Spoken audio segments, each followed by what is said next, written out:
My name is Cameron Jeffers. Normally I race as an elite cyclist in the UK and Europe for my team St Piran, but in 2018, thanks to SKODA and the WLC Magazine, I got the opportunity to take on one of my biggest challenges yet, the Etape du Tour. The route consisted of 4 categorised climbs amounting to over 4,000 metres, over 166 kilometres, and it took me 5.5 hours. I was the 40th fastest across the line that day, and in 2019, I'm back on the start line to go again. The time is 3:59 in the morning. Good morning and welcome to the vlog. Welcome to the Etape 2019.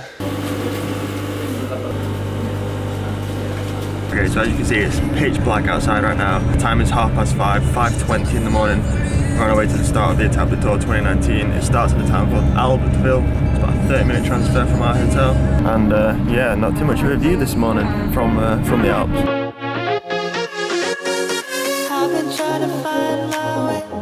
Alright, so we just arrived in Albertville, right at the bottom of the Alps. We're in like a valley of mountains, man. It is pretty incredible, even at 5:30 in the morning. So the way that the Etape works, because there is about 16,000 people taking part in the event, they basically split everyone up into groups of 1,000.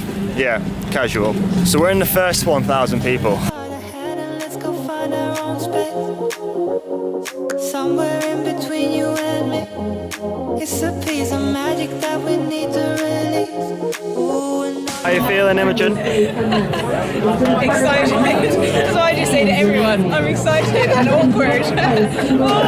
Are you gonna go full gas and race it, or are you gonna take it easy? Full gas. Let's go for the win. Cause I've been on my way. I've been on my way for a long time.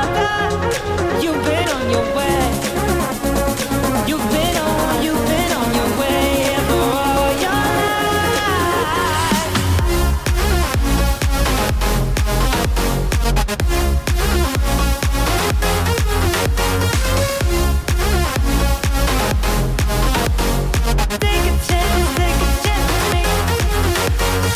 So after what was a pretty chaotic start, what lay ahead of us today was the same stage that the riders will take on in the Tour during stage 20, the penultimate day, and the day which is most likely to cement the overall standing. We had 3 categorised climbs to tackle, starting with the first cat climb, the Col de Roserand, before heading to the Cat 2 climb of Côte de Longuefoy, and finally the insanely long horse category climb up to the ski resort of Val Thorens. Oh, and by the way, yep, that is Julien Duval, the AG2R rider.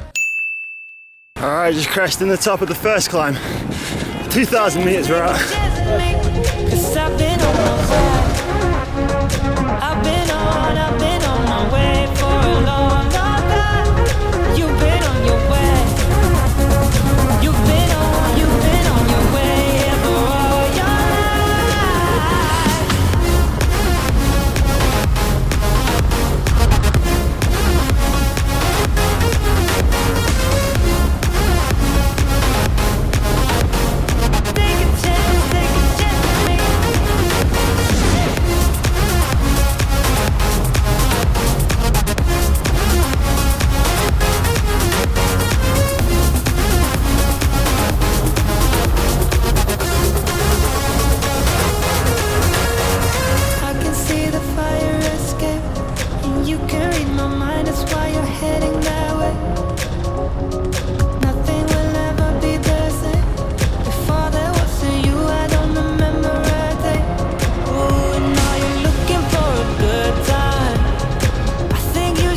That's the first climb and also the first descent done. It was a 20k climb up to 2,000 metres, which I was feeling the thinner air at the top. It almost felt like I was breathing wheezy and I just couldn't get the deep breaths in. It was weird, man, quite bizarre, but yeah, we descended back down, 20k descent.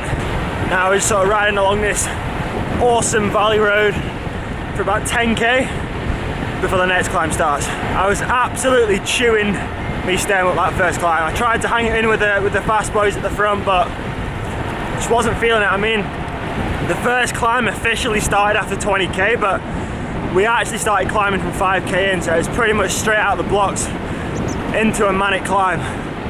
But I found myself in a decent little group here, and yeah, having a lot of fun, man, having a lot of fun. As you can see on my Wahoo, we're well into the second climb right now. This second climb is also the shortest of today.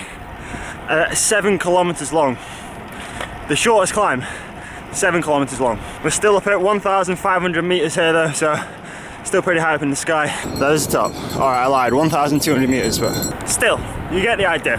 Got about a 10k descent now, about another 10k of flat, and then it's the third and final climb of the day, which is going to take us all the way up to the finish line. It is the Val Thorens Climb. It is a famous climb, 35 kilometers long, at an average gradient of about 5 or 6%. So that is where we are heading right now. Cruising along the top of this mountain before we drop back down the other side. I was debating bringing arm warmers and a gilet for the descents today. I'll tell you what, I'm glad I didn't. It's at 28 degrees right now. I am absolutely baking up here.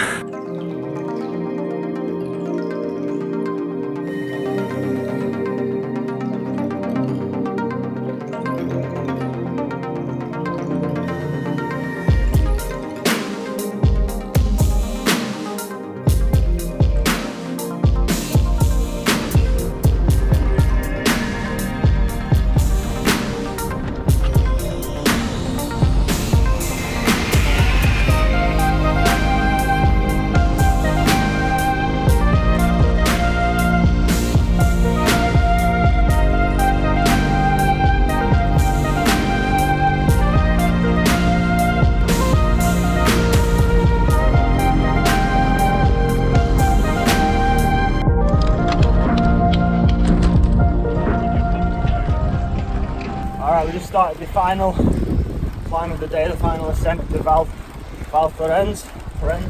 It's 35 kilometers.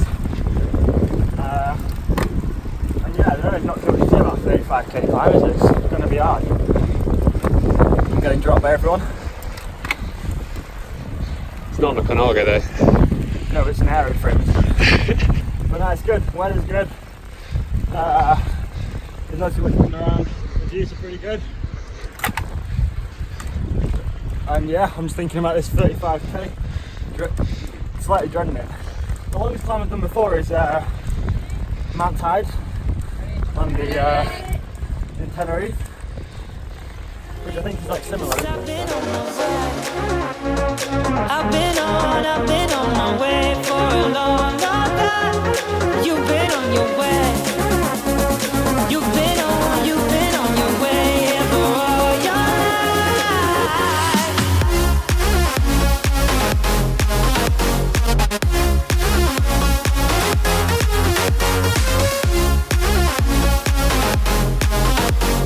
Take a chance with me.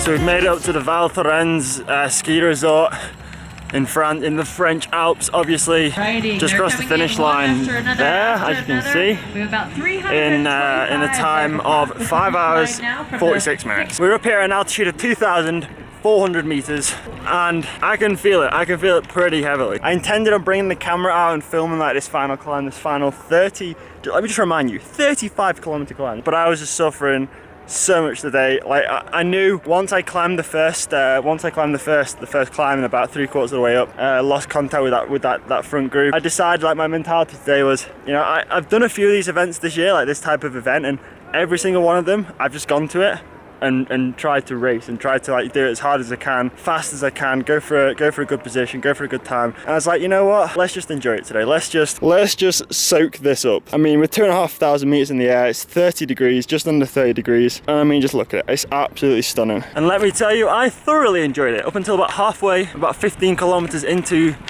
that final climb, and then I don't know if it's a combination of the heat and the altitude, but I was just starting to suffer so much. Like, I think in terms of like from the mental side of things, I think today was the hardest day I've ever had on a bike. In terms of my numbers, well, I mean, we can't look at power because my my battery meter died and it came back to life. For some reason, 5k from the finish, so the power's wrong. But my heart rate, for some reason, just stayed at, I mean, look at it even now, 134, and I'm stood still. But it just stayed at a pretty constant 160, 165 beats per minute all day. But the power numbers just didn't reflect that heart rate. So I think, yeah, it's just a combination of the altitude and also the heat. But right now I'm riding back into the Val Thorens ski village type place, where I'm hoping I'm gonna find a SKODA tent. So I've got my little etape backpack with all my clothes in, a couple of sliders hanging out there. Currently riding a couple of K down the climb that we just finished up. It's actually quite nice enjoying the descent rather than going up it. But the reason I'm going down it is because this is going to be our meeting point after the ride, because it's quite a hey, up. There's two other guys of the from the SKODA team. But anyway, I'm heading down a couple of K because it's pretty congested at the top of the hill, so we're going to meet everyone just down here where it's a bit quieter. So I've descended for about 10 or 12k I think, and like that's still going to be, for those guys I just passed, at least another hour of climbing. So basically what I'm trying to say is I finished in 5 hours 45 and I was like in the top 200 finishers. So for some of these guys that are on my SKODA team for this event are going to be, it could possibly be 7 hours. So instead of hanging around at the top, I'm going to crack on and make my way back down the hill. A few moments later. Okay, so a little bit of a fast forward in time. Originally, where the stage finished, where the etape finished today, it was on top of the Val Thorens ski resort. Basically it's a one road up, one road down situation, and the road I think was supposed to open again at like 4 p.m. in the afternoon. It's now 6 p.m. and the road still isn't open because there's so many cyclists still coming up the road and also descending back down, which means we can't get our bus down. So basically, effectively, we're trapped on top of this mountain until the roads become reopened again. So I'm just stood clapping and cheering for people to go, but absolutely fair play to these guys, still hacking away. It is now 5:30 in the afternoon and we set off at around 7. My brain's far too tired to work out how many hours that is, but I'm sure someone in the comment section will help us out. But this is one thing that I love about the etape, like everyone comes with a different reason and a different goal and a different objective. Some people want to beat the position that they got last year. Some people just want to race as hard as they can. Some people just want to come and enjoy the scenery, enjoy the Alps, riding in the Alps on closed roads. It's one of those once in a lifetime experiences. So it's pretty cool to kind of see the different dynamics on different people's approaches. And I saw all of that on the start line this morning. Like there were some guys I set off in the first group, and there were some guys in there which you could tell they were turning up to race. A little bit of passion, but because you won't fit, I throw a fit and I leave you alone. And I don't wanna be alone, and I just wanna be in love. And even if I'm chasing you, no matter what, no matter